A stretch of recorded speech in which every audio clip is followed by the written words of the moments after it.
If you've been enjoying our podcast as much as we have and hope that we continue past 50 episodes, here's your chance. Here's your chance to help make that happen.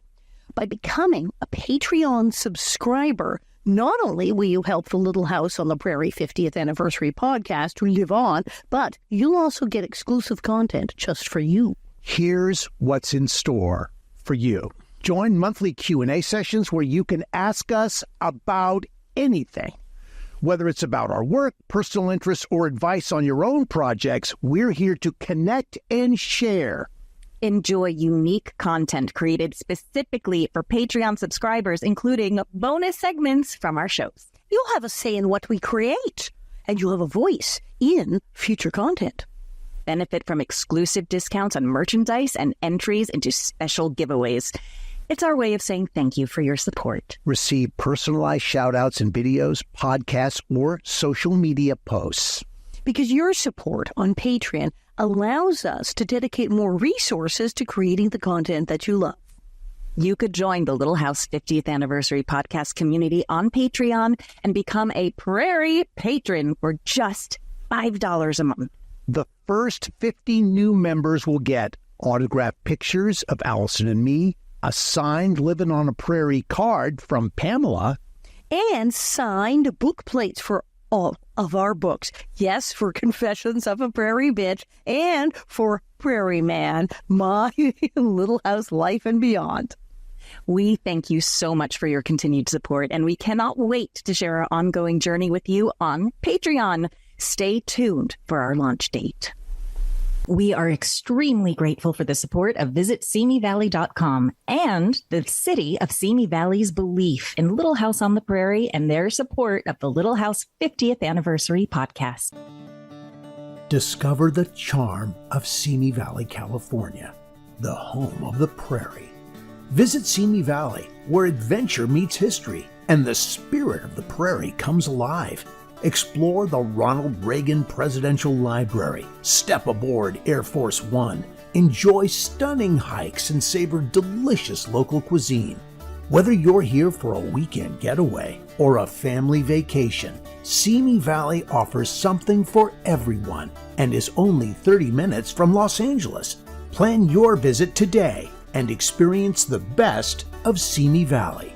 Go to visitsimivalley.com for more details. Your adventure awaits in Simi Valley.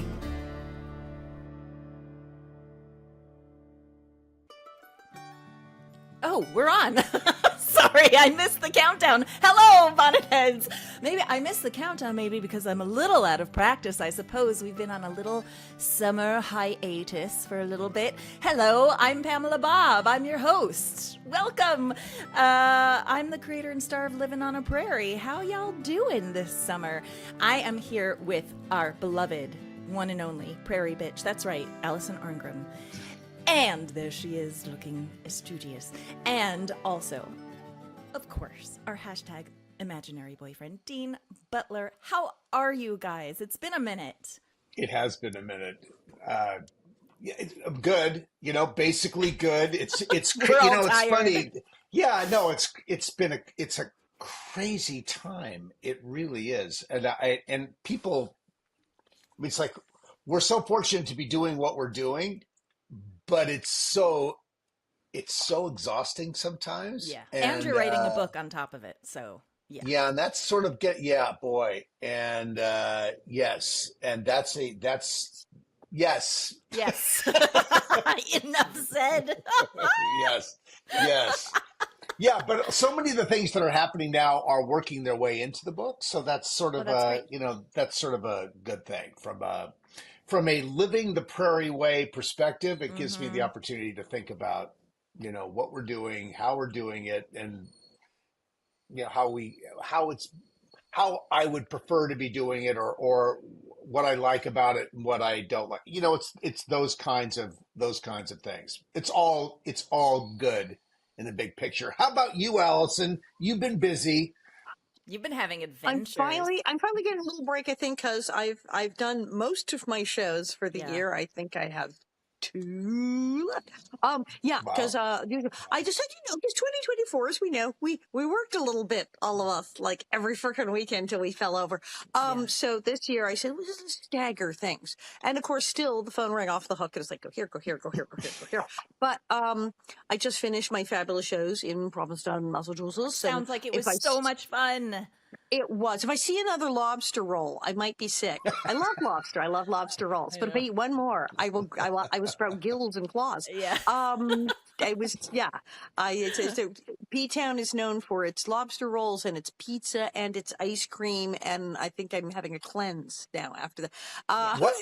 What's the best ice cream in P-Town? I'm just curious. Oh, I think What it's the did you ice cream like? I'm biased and I'm going to get in trouble because there's a couple of places that have like homemade ice cream, but I got to the ice cream over at the Nut House candy store, which also has the best nuts and like candy and amazing, and because they have Italian ice as well. Yeah. Apparently But that's there a are Florida multiple thing. I just learned homemade. about this. It's the Italian ice layered with ice cream, and apparently that's a real Florida delicacy. There's like 5 places that have homemade ice cream in Provincetown. It's just like an ice cream orgy. And then the pizza, you pick you fight over which is your favorite pizza parlor there. And then there's the argument over who makes the best lobster roll. I mean, you could literally just do nothing, eat your way up and down the street. It's insane. And then there's a million things. And your new BFF, Parker Posey. Parker Posey, who I told you was a bonnet head. I told you she was a bonnet head. You told me. Because I had met her Parker before. Posey is going to be there, and you had met her at a party. She's bonnet head. And so what to my wondering eyes appear in my room is Parker Posey. I was staying with Ryan Landry, the famous Ryan Landry, who produces all these shows there and is a Stitch. And so I get there, and Parker's hanging with him. So I reach out to drop my things. And she is delightful. And indeed, we sat having tacos while she grilled me about Little House on the Prairie. I gave her a bonnet, of course, and she picked out a beautiful red one. And later, after this thing we did at the club, we did this promotion at the show, Showgirls, where everybody tells everybody the show they're doing. And she had worn her bonnet, and she somehow misplaced it. And she made our friend Scott take her back to the club and search the place. And when they couldn't find it, they asked the guy who was cleaning up. And he said, oh, I think I may have thrown it in the trash. There's a bunch of stuff on stage.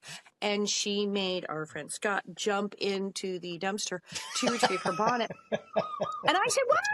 I think you can have 100 bonnets. I will get you 100 bonnets. I have. She said, yes, but you didn't have any more of that red one. And I want that color. I want that bonnet. And she got it. And she was just and she's reading my book, and I left a shirt there, and she's like, hey, I'm gonna throw it in the wash, and apparently she ironed it. What are you doing? She's amazing. I mean, we did this whole thing on stage with all of us promoting shows. She's in the corner. She had a whole bar set up and was like making people drinks during the show on the stage. It was hysterical. She loves P-Town and hangs out there and has a bunch of friends there, and loves her some Prairie. Yeah. She's a great gal. Well, speaking of Prairie, so I started that same week in Sioux Falls, South Dakota at Laura Palooza. Yeah, how was in it Sioux this Falls, year? which was I'm always fascinated by the stuff that comes out at this event, the detail that people go to, the passion that people have. Just love it. I think listen to Pamela Smith-Hill talk about her new book. She thought she was done with Laura after Pioneer Girl. No, she has another book in her. We need to get a copy, and it's picture of getting the cover really, of that book. It's getting really good I'm sure reviews. it's terrific. I'm sure it's exactly. I bought a copy. Pamela autographed it for me, so I've got a copy of her book now. And then we went to DeSmet, and we did screenings of Little House Homecoming, and Charlotte, Wendy, and I went to the long winter version of the DeSmet pageant, which it's a new script. I'd seen it. I think I'd seen The Long Winter, and Allison, I feel like you and I saw The Long Winter together a few years ago. Maybe not. Maybe it was another book. They do a different book each year. They do different. A I don't know repertoire. if they did a long one, but we did see the DeSmet pageant is a whole thing. You got to want to grow pageant. You got to a whole other show. It's a whole different thing. So anyway, so we saw that, and then we did lots of signings, and it was hot, but we did readings in the cemetery. We Oh, did, wow. of fame. Yeah. So they do a cemetery tour. I hid behind Lots. a tombstone. And did you pop out and like, I They do a cemetery tour where the real people who live there, who were in the books, and since they know that Nellie Olson was based on Genevieve Masters, Stella Gilbert, and Genevieve Masters was the person, I pop up from Tombstone, I'm Genevieve Masters, and I got to do this whole thing as Genevieve Masters, who was apparently quite awful, and it was great fun. So anyway, this was so sure. Allison's been in P-Town. I was in Sioux Falls and DeSmet. We've got a celebration-oriented show to talk about today. Pamela, I think we should get right to it. Let's like take us to the title. Let's go. We're gonna do it. Okay. Well, I'm not gonna take us to the title, but I will say from the studios of UB and Go in Burbank, California. This is the Little House on the Prairie 50th Anniversary podcast, in case you didn't know.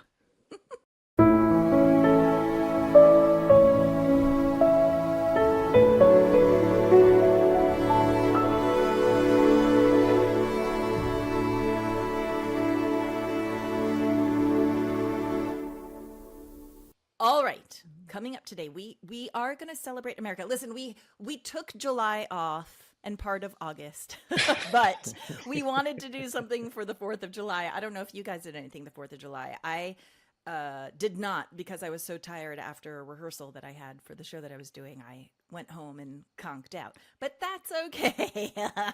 We're going to recap this episode. Dean, do you want to say what it is? Boy, I think I may have this. I was up so late last night doing these rundowns. I think there are a series of mistakes in here. We may have to check this. But anyway, today's episode, season 2, episode 19, Centennial. Correct. I think this is one of those episodes that I had never seen. And I didn't remember it that well. I hadn't seen it in forever. Yeah. This episode is prescient in a way that very few Little House episodes are. If one looks at the world we're living in today and you watch Centennial, it is a must-watch for so many good reasons. Yeah. You must watch Centennial again. Mm-hmm. It's very, very special. I was really not expecting it. Allison, the program was directed by William F. Claxton and written by John Hawkins, one of Michael's writing mentors back in Bonanza days. Oh, I didn't know. So, John Hawkins was a very important presence in Michael's writing life. And Bill Claxton obviously is just off the charts, wonderful directing these episodes. So, Allison, what is Centennial about? Oh, why, look, there's a description here. And you can change it if you want to. I remember this episode well because, I was in it. But that's the thing is, it was 1976, we're having the bicentennial. And so they worked in a lot of things that we were all going through in the 70s. And they're there. And so it still rings. Everyone in Walnut Grove is excited about the upcoming 100th birthday of the United States of America. Aren't we coming up on the 250th? We are. Yeah. To commemorate the occasion, the town is planning a community picnic, of course, complete with games, fireworks, and a brand new flagpole. Unfortunately, everyone's spirits plummet in the wake of drastic tax increases, which create problems for hardworking families like the Ingalls. An immigrant family who we never saw before or after, because they'll on the immigrant family, the mother and son, Ms. Parra and Ike Eisenman. That's right. It play was like another Eisenman. Immigrant family in Harriet's Happenings. They're Russian in this one. They're German in Harriet's Happenings. Yes. But it's Ike Eisenman. Not only is it Ike Eisenman who plays the little Russian boy and then plays the little German boy, but Lisa Parra plays the Russian lady and then plays the German boy. I had no idea. I don't know, but they're both really good at it. Like German, Russian. Yeah, we got it. We can do it. Apparently they're both capable of being absolutely anybody. Immigrant family you've never seen before or after. Well, we do see after in Harriet's Happenings, friends from a different country. Provide an example of thankfulness and a reminder that freedom isn't free after a property tax increase leaves most of Walnut Grove in no mood to celebrate. And you have a fun fact, Mr. Shallot. I have many fun facts about Theodore Bikel, who's in Yes. this. Well, I mean, what a treat. I mean, talk about wonderful. Theodore Bikel, such a special actor. Yes. Yeah, really special. Another special actor who was making the first of his 2 appearances in Little House, William Shallard. So the noted character actor plays Snell, who is the assessor, I guess. He is the tax man. He appears, the tax man. He appears again as Reverend Dean Harmon, a former love interest of Harriet Olsen in the season 6 episode, The Preacher Takes a Wife. I worked with Bill Shallard separately from Little House, and I obviously worked with him during this, or was there. We didn't have scenes together. But, Bill Shallard is an institution on American television, everybody's favorite dad. And I saw him, obviously Patty Duke's dad on the Patty Duke Show, and I worked with him in the new Gidget. He played Gidget's dad. Wow. And he was just, talk about Bill Shallard, who always appears to be so buttoned up, has got or had one of the absolute wackiest senses of humor I've ever heard. This guy was off the hook nuts when he, but so, I mean, talk about Bill knew what he played. Yeah. He understood what that was and he brought it. But boy, when the camera was off, anything could come out of his mouth. It was really, really funny. He was also a pretty terrific president of the Screen Actors Guild. Was he? Before our colleague Melissa Gilbert was president of the Screen Actors Guild. I had no idea. Yeah. Go figure. Yeah. Go freaking figure. Yeah. Now, should I wax about Mr. Bikel? Yes. I think we should. Dad? Yes. Holy absolutely. It's Theodore Bikel, one of the most renowned Broadway actors in the history of Earth. Of course, well known for, Hello, Fiddler on the Roof, who he performed more in that role than any other actor who did Fiddler on the Roof. He's like the Yul Brynner of Fiddler on the Roof. He just did it forever. But he actually, his big start on Broadway was with indeed in The Sound of Music. Sound of Music, where he played Captain Von Trapp. Right. Yeah. Right. Yeah. So crazy. He was Von Trapp. I interviewed his widow, Amy.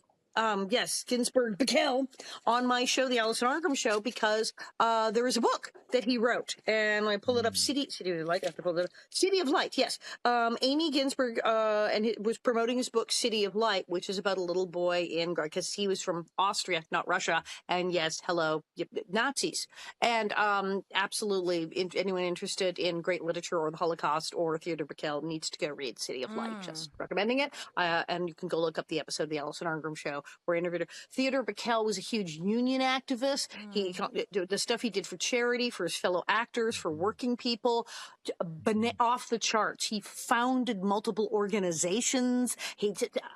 And was a huge Broadway star, as well as then a huge movie star, and then TV star. And here he is, in Little House on the Prairie, just playing this Russian dude who works at the mill, who's married to the same woman as the German guy later has the same kid. Sure. Details. For no apparent reason. They just replaced the dad. They got a different dad in that one. Crazy. But apparently, like I said, Ike Heisman and Lisa Perot could switch from Russian to German accents without batting an eye, and they just had to do it. And again, I wonder how did he end up on the show? Like, did he know Michael Landon? Did he did he have a connection to the show? Was it just a random? I don't have it. Were they just let's try and see if Theodore Bikel could do this part? Will he do it? Like, who knows? Yeah. Well, it's really quite a wonderful story and patriotic in a way that you just don't expect. Yeah. As it starts out, you start off with this. Don't think it's a July 4th episode until it's totally a July 4th episode, right? Yeah, and it's the sort of I don't know, as we all go through in the culture, we have our highs and lows in the culture and what's going on in the culture. And here, on the occasion, I thought it was really stunning that Michael chose to do this around the occasion of America's 200th birthday to talk about the downside of the frustrations of citizenship. and do it, and then with everything that was going on in the world in 1976, Boom. with all the issues that we have with the economy and uh, well, and relations around the world and so on. And you have this Russian character, wonderfully played by Theodore Bikel, who's no one. Another one of those situations, Pamela, that we talk about, and Allison, we talk about all the time, where you have these great characters that we've never seen before and will never see again. He's in the vortex, correct? Yeah.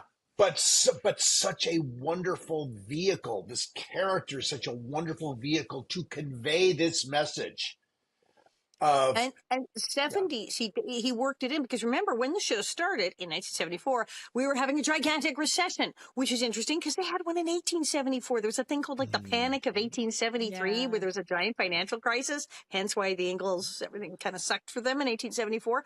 And so 1974, look, there's the show, and we're having whip inflation now. We're rationing. I could buy gasoline every other day. We had to come sit because odd numbered license plates, someone didn't even, we're rationing gas. Everything sucked. Hamburger Helper really became famous, really caught its footing in the 70s because that's what people were freaking eating. Yeah, because you could afford ground beef, right? You couldn't get meat. I remember we the plain wrap in the white with the blue label. You could get the plain wrap burger because you might be able to afford that because the price of meat had gone. It was insane. That part of the 70s kind of sucked. We were also, hello, Watergate. We had just come out of Watergate. Everybody was like, what has just happened to our government and our lives? And well, this Gerald Ford guy seems nice enough, but what is happening?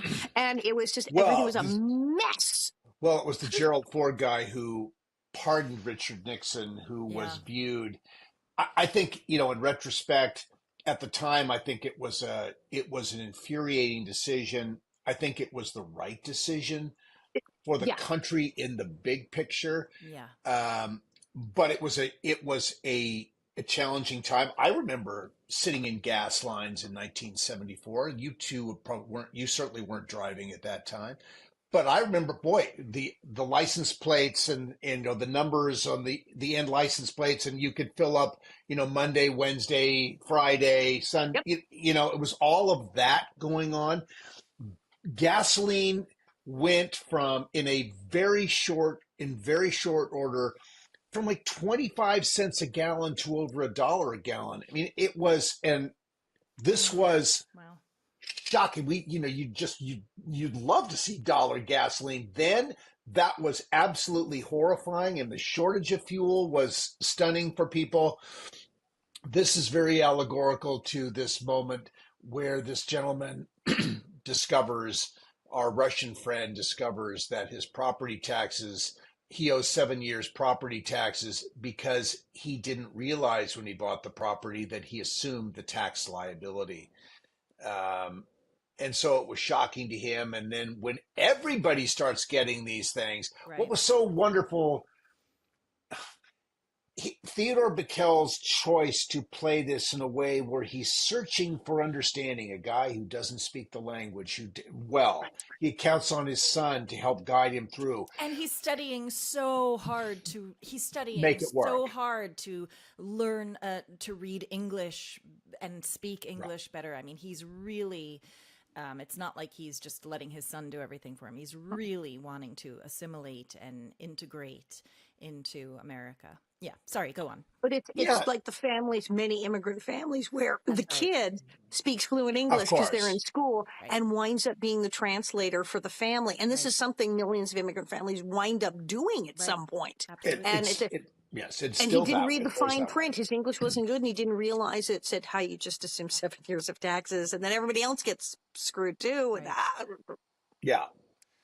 And what's interesting is, which I think is really wonderful, is the American citizens' reaction to the tax increase, which everyone ends up getting. Yes, right? everyone gets it. So that we'll talk about they that are in a minute. Outraged and furious, and Charles becomes the vehicle for this, the central vehicle for this upset. where he's trying to make, he's always looking to scratch out a living, and suddenly the tax man comes and takes everything out of his pocket, and he's just not feeling like celebrating Yeah, the 4th of patriotic. July. Yeah. And then then you've got Mary and Laura, Mary, who's leading the effort to make the American flag with the 38 stars, but they can't do it at home because Pa's so upset. They've got to take the flag out somewhere else. It and then you've got this man who really is going to lose everything. Yeah. And it's Literally. Petrikov. Yeah. I've got it in the notes. Um, Sorry, I'm not pronouncing his name properly. It's a very unusual Russian name. Petrikov.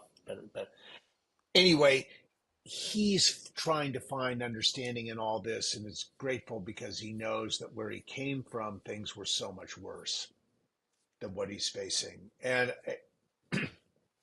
the wonderful conversations that were crafted for this, where John Hawkins writes these wonderful conversations between the Russian family and the citizens of Walnut Grove, who are trying to make sense of something that's outraging them, and he's helping them to rediscover their patriotism in time for the Fourth I of mean, it July. really is such a It's twist. pretty great. Yeah. Yeah, yeah, Because he probably was swindled also. I mean, I kept thinking, oh, the previous owner knew exactly what they were doing. Why would they not at Of least course. mention that? They knew seven. It may have been they were the ones who didn't pay it. Correct. 7 years, Yeah. not a year, 7 years. And they went, oh, hey, guy who doesn't speak much English, why don't you buy this farm? So yeah, whoever sold them the farm was a horrible person.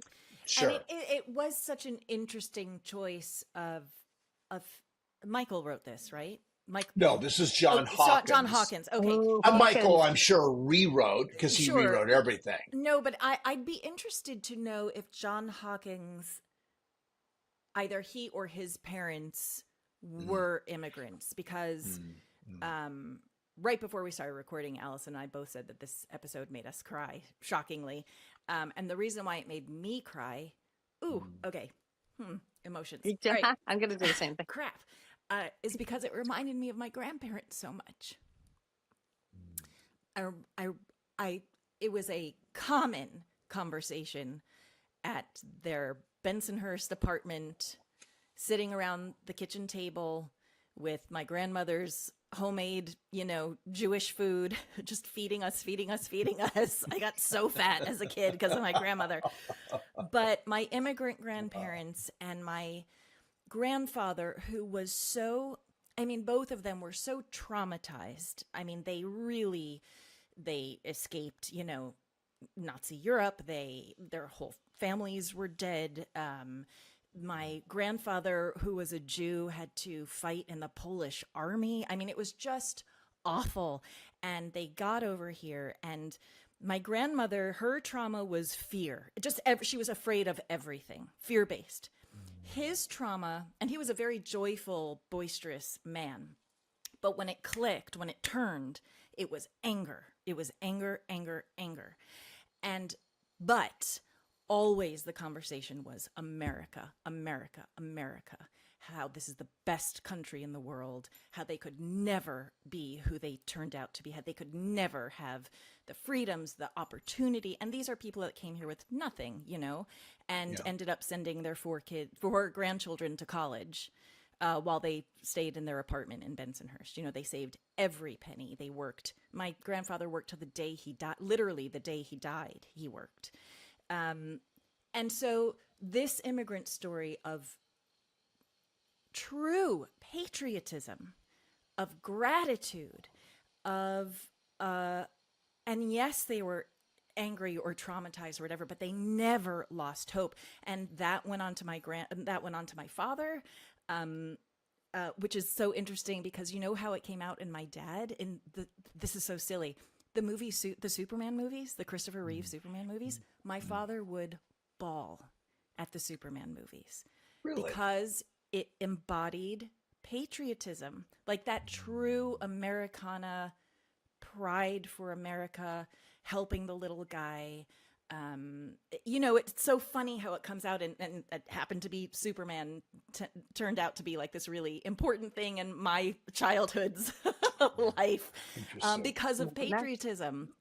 So anyway, when that end scene of Theodore, and Theodore Bikel says he's not angry and he's not bitter, which he had every right to be, but instead it was just pure gratitude at what they escaped from and what they were able to be here. And that's really what got me. And obviously that's, we're having a crisis in our country now in terms of immigrants, what we think of immigrants, what's happening to immigrants. And we're losing sight that immigrants are truly amongst some of the most patriotic in this country, because they know what this country is about and what they came from.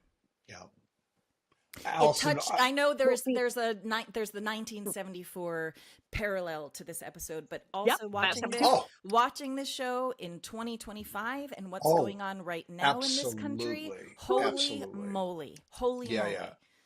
In 74, and this thing happened, it was just the tail end. We're just starting to realize we're got to get out of Vietnam. That was just ending Vietnam. Was a giant train wreck. The gazillions of soldiers coming back from Vietnam, completely PTSD. Hence, we had a whole episode about that guy coming back from the Civil War. We had that crisis with the thing. And Stephen Ford, Gerald Ford's son, spoke at the Cherry Blossom Festival and talked about his father's decision to pardon Nixon, and said he struggled. He was up all night. He was devastated. But he said, he was like, it isn't right, but I have to do this for the good of the country. This is the only way we're ever getting out of this. I have to stop this now. Wow. And didn't want to do it, but wait, I'm going to do this. And people are going to hate me, and I'm just going to fall on my sword. And it was like hard.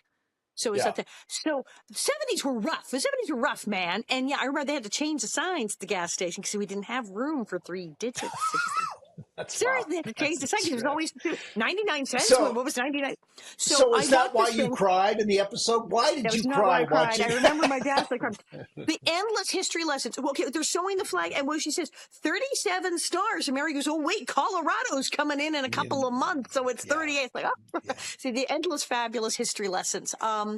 The Mrs. Olson going, well, we're okay, until she opens her tax bill and getting it right in the face. She goes, well, you got what you voted for. And then she opens her... Nell's fighting. And I remember so well, a few years later, we had Proposition 13 in California, which froze or lowered property taxes. Now, in some cases, they said they lowered them rather severely. And speaking as someone who's in public school who got kind of rooked by that decision, it did kind of cut back on the schools. It was like, in many areas, it was rough and cut some money to schools. Richard and Catherine argued about this property taxes on the set in front of me about Prop 13, and it was exactly like in this episode. Catherine was, of course, what was the argument? Catherine was pro Prop 13, said absolutely, they should absolutely cut all of the taxes as much as possible. And Richard said, but it goes to the schools. We have to pay some property taxes. And she said, I don't have any damn kids. And they argued over this, and she felt the taxes were fine to cut. And Richard said, but Catherine, we must think of others. We do have to pay for the roads and the schools. So there's going to be a certain amount of breakage here where you're going to have to pay something, because we have a community of people. He sounded like Nels, and she sounded like this. But so, yes, hearing them talk again about taxes, I was like, but I'm watching it, and yes, here is this immigrant man who got rooked by the guy who sold him the property. And even he says, well, I made a mistake. Like, I didn't read the fine print. It's, that's what oops. And we're going to move now. But, oh my God, we would have died if we had not come here. And this incredible, which is Theodore Bikel's story, Gosso, is all that. But the Reverend Alden gets up in church. And remember, the whole country's going through upheaval to the point people don't want to celebrate the 4th of July. Yeah. Oh, did we hear any of that this year? Yes, there were.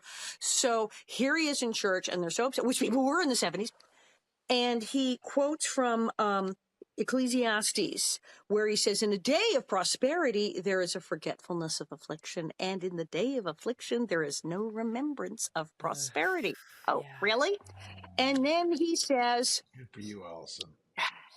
I curse you, Michael Landon and John Hawkins.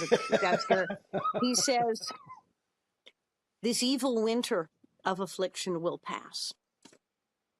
And yeah, and they go on about it, and then Bikel goes on about how, these things happen, and the whole discussion of, and Mary goes on a rant about America. Which was good for me to hear too. Yeah, and like they start talking about the Civil War, and Paul's like, "Really?" Because his brother was in the Civil War. He's like, "No, really, do tell." And the two girls, and she's like, were "We got through the Revolution, we got through the Civil War. Like, we will get through this." She goes through every history thing, and he's nodding, going, "Glad the small children are lecturing me history I lived through." But great, okay, go ahead. And she says, every time this country was in a horrible things happened that tore the country apart. Every time we came through better and stronger. So I was already starting to lose it about then. And then when the Reverend Alden said, "This evil winter of affliction shall pass," I just sat there and went, shut up.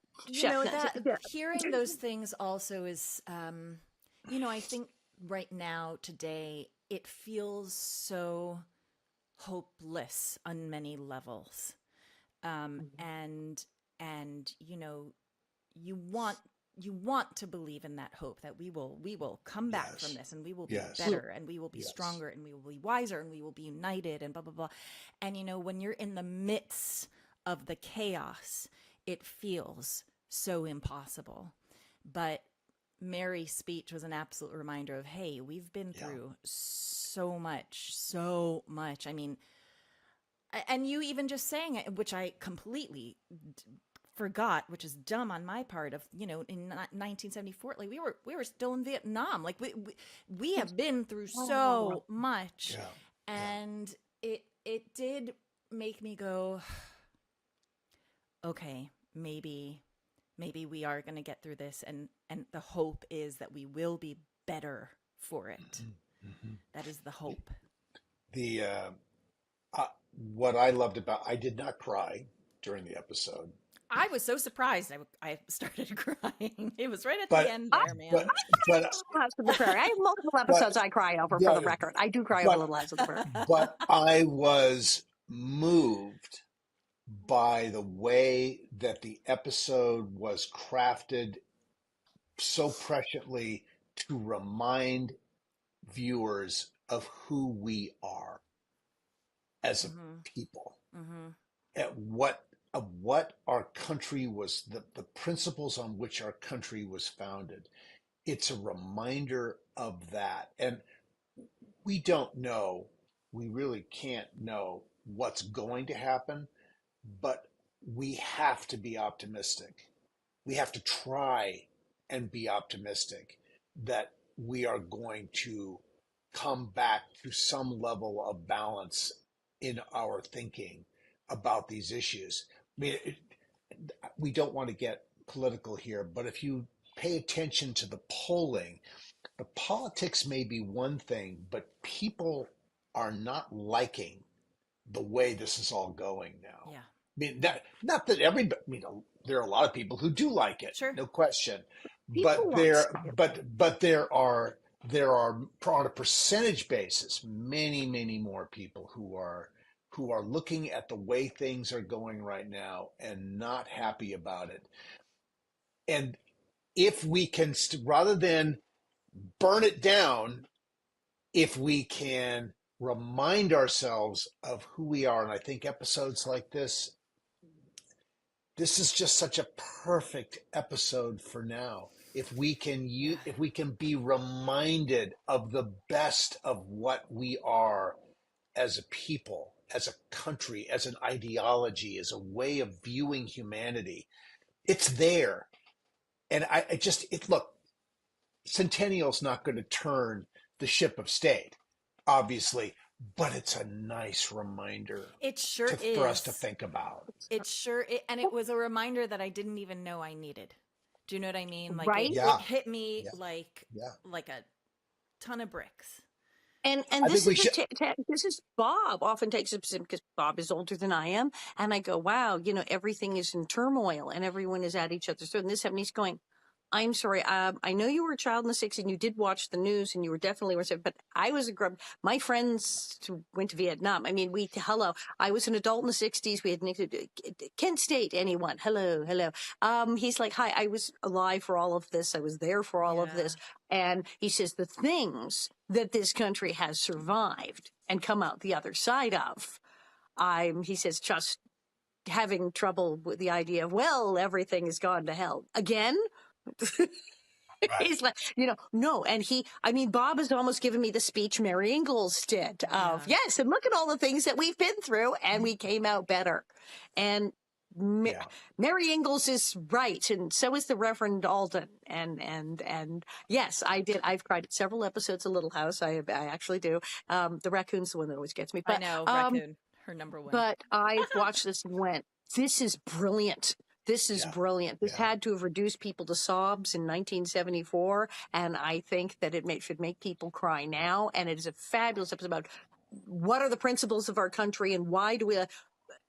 Politics is temporary. America is hopefully eternal. Yeah, and it's not blind patriotism either. It's not just like love your country no matter what. It's exactly. It's not that. It's we have problems. We have. Let's talk about that. Let's take a quick break. When we come back, we're going to take a quick break, everybody. We'll be right back. The Little House on the Prairie 50th Anniversary podcast is presented in part by visitsimivalley.com. In the movie and television capital of the world, Simi Valley is the television home of the OG Little House on the Prairie television series, and people come to Simi Valley from all over the world to feel the Little House love. Simi Valley is the home of the Ronald Reagan Presidential Library, celebrating the legacy of an iconic American who embodied the can-do spirit of California. Visit Simi Valley, a warm, friendly community that knows how to make their guests feel welcome. Accessible and affordable, Simi Valley is a great place to live and a great place to start your next California adventure. Simi Valley is hometown America in the Los Angeles Basin. For more information about your Simi Valley visit, go to visitsimivalley.com. Hi, everybody. We're back. Allison, you wanted to give us some good fun facts. History. Like I said, good old Meriwether. It's 37, but it'll be 38 with Colorado. Indeed, the Russians who came to the U.S., we are more familiar with the Russians who came later, various pogroms or various immigrants after World War II. But who came in the 1870s? That seems kind of early, not even World War I. No, not even. But not even the Russian Revolution. Yeah, right. Civil War. After the Tsar. Nope. Wait, Civil War. So why were the Russians here? Absolutely. Russians did come to the U.S. because there were various pogroms and purges and terrible things in the 1800s.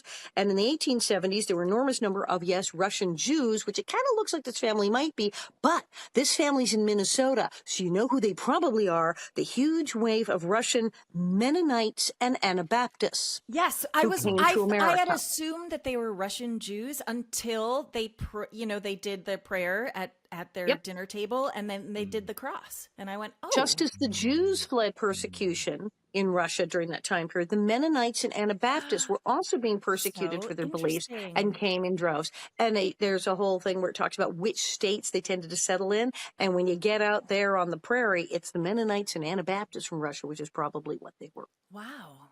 Good one, Allison. The more you know. Seriously. No, there's no question. This is and Allison, that's a wonderful factoid. Yeah, it's really good, Allison. Thank you for sharing that. This is such an important aspect of our culture today, where there is this movement to erase our history. That's right. So that we are not accountable to our history anymore. There's this desire to sweep the slate clean because maybe the history is a little uncomfortable, so we don't want to talk about it. Yeah. The history is an opportunity for us to better understand ourselves, where we've been and where we're going. Right, including the Little House on the Prairie books, which this new book talks all about, of why it's still really important to read these books, especially as children, because it does show the ugliness of some of the American experience. And we have to learn from that. We have to. Well, I think here's the thing. I think we have learned from it. We haven't learned from it. It's not a clean sweep. Yeah. Learn from it. But as a culture, we are far more conscious about things in terms of our human relations with each other than we were in the 1880s. Yeah. Far more so. And or the 1930s when Laura wrote these books. Oh my God, yes. Let's Well, I mean, let's and take advantage of that. Let's appreciate the teaching moments that exist here. Let's not cleanse it. Let's talk about it because Little we House has get never better. shied away. Never shied away from history. The Wisdom of Solomon with Todd Bridges, the Soldier's Return. We did not shy away from unfortunate things in history where mistakes were made and we screwed up and how we got through it. Those episodes were some of the best episodes of Little House when they looked at our history and said, "Oh wow, guess what? In the 1870s, do you know what happened? And this happened," and we talked about it on the show. You know, none of I just would say of all these episodes that we've written about in terms of thematic things in episodes that reverberate today, I don't think there is no episode of the series in my opinion that reverberates stronger on America today than Centennial. Yeah. I mean, it's very, very powerful. I mean, if you are a Little House lover, you need to watch Centennial and think about it, and think about what it means. There's a lot of good here to be considered. I mean, again, in our notes, Dean, we have the major themes which completely correlate to today, which is patriotism versus dissent. And dissenting also can mean patriotism. Absolutely. Right? Absolutely. Economic burdens and civic disillusionment. Ding, ding, ding, ding, ding. Hello. And the role of the outsider, of the immigrant. These are all things that we are all dealing with now. And it always seems like we progress, and then there are a few steps backwards. Sure. And that seems to be just what human beings do, right? This isn't a one-off. This happens over and over and over and over. And we just happen to be in a place where the outsider, the immigrant, is being demonized now. And which, again, sort of completely ignores what this country was founded on. Right. And it is a truly... I said in my notes, you know, it was a really interesting episode to watch right now because there are so many of us that feel hopeless. Let's not and feel hopeless. So many of us that had a hard July 4th this year. And I appreciate. Did you have a hard July 4th? I had a conflicted July 4th this year. Okay. I felt, as much as I love this country, but I don't know what it's turning into right now. It's turning into what my grandparents ended up fleeing from. And it's very conflicting, and not conflicting in the sense of the love for my country, but what I am watching right now is things that my grandparents told me about that I never thought in a million years could possibly happen in this country today, ever. I agree. And so it's so multi-layered of your ancestral history, many people's family histories, ancestral histories of coming to this country and why they came to this country, the patriotism in that, but seeing what's happening here, which is a direct parallel to things that happened 50, 75, 100 years ago, is terrifying. And I think it's so easy for us to feel hopeless because it feels like we are so out of control. It feels like all of these things are happening and we can't do anything about it. And that's what it has been feeling like. And that there's no accountability and that there's no justice and that we are the people, but the representatives aren't representing us. You know, it is so loaded right now. And this episode just took me so by surprise. those last 10 minutes of this episode were That's like, the episode. That is the episode. That's it, It's the right last there, yeah. 10 minutes. Yeah. and it was It's a all the great wind up to reminder. that last 10 minutes. Yes, Yeah. I just feel like Yeah. this entire country should be watching this episode. I think so too, Pamela. Allison, you've added a lot here. Anything interesting for you on the 4th of July? I made ice cream on the 4th of July. I made peppermint ice cream, fresh banana ice cream, and chocolate chip ice cream, hand cranking with the salt and the ice and doing all that. And so our 4th of July, and we had our Red Devil fireworks, and we did all that. So it was a very much sort of 40 for 4th of July celebration. It was a nice evening. Lots of dishes to do, but I wasn't so much thinking about all the other things. Allison, how about your 4th of July? Well, I made potato salad. I make a great potato salad. I made potato salad, and we got out the Ballpark Frank's turkey, of course, and fired up the grill. And the tradition of my father before me, who was one of the great barbecuers of all time. And absolutely hot dogs and potato salad and beer. Nice. And from up here, you can see all the fireworks, all of them. Oh, both nice. legal. And you can see the legal shows. And of course, it's Tahunga. So everybody just sets stuff on fire, which is a terrible idea. Because we have the Angeles National Forest is like over there. So stop lighting off the illegal fireworks. One of the worst, best 4th of Julys ever was the 4th of July of 2020.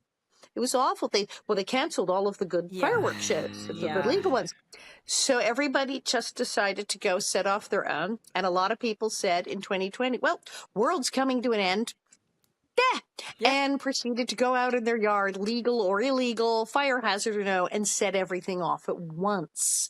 So it was quite a show from my patio. Come on, just stuff flying through the air. And they also knew nobody was coming because all emergency services were busy. So they went, are the cops going to come? Nah, not really. No. And I was like, well, I guess it's a show of patriotism of sorts. But I was pleased. People had parties and barbecues and set stuff off because, as I said, America, that's internal. That's the big picture. People are focused on, small, you got to go big picture. Yeah. There are people who have publicly stated that they would like to dismantle everything and burn it down and start over. And they said, and I'm going, no, I don't want to do that. No. That's not what I want to do. I actually want to live here. Yeah. And make it better. And that is patriotism, which is dissenting in order to make things better and fairer or more just, and to fulfill the American promise. That's a great place to end, Pamela. Well, who knew I was so poetic, We knew. Behind the crass humor, there's, a sensitive heart. Anyway, I hadn't watched this episode in years, and I hadn't remembered so much of it. And so this was such a beautiful surprise watching this episode. And I'm so glad we did it, even though we missed airing it on July 4th, actually. But I'm still glad we're doing it. It needs to be this episode every year. And we need to watch it all the time. Yeah, exactly. Isn't next year the 250th birthday of America? Yeah, and we were so blessed by the wonderful Theodore Bikel, who made a wonderful contribution. Thank you, Michael, for putting this man in this position to tell this story. Just this warm, beautiful heart expressing these ideas was such an important, powerful, and meaningful thing to watch. Yeah. So really, really fun. All right, folks, that's our show today. Taxes, the American dream. I was like, we're going to talk about that. Got to pay taxes to get roads. Yeah. That's it. Yeah. Taxes, they suck. Yeah. I pay them. Exactly. Anyway, thank you all for joining us. We're so happy to be back. Join us on our socials, Little House 50 Podcast, or on our website, littlehouse50podcast.com. We will have all future Little House events and everything coming up in our show notes, or if you visit the website and our socials, they're all up there. Anyway, hope you guys all had a great July 4th, and we will see you next time. Bob, go get the wig. Let's fly. with the American flag.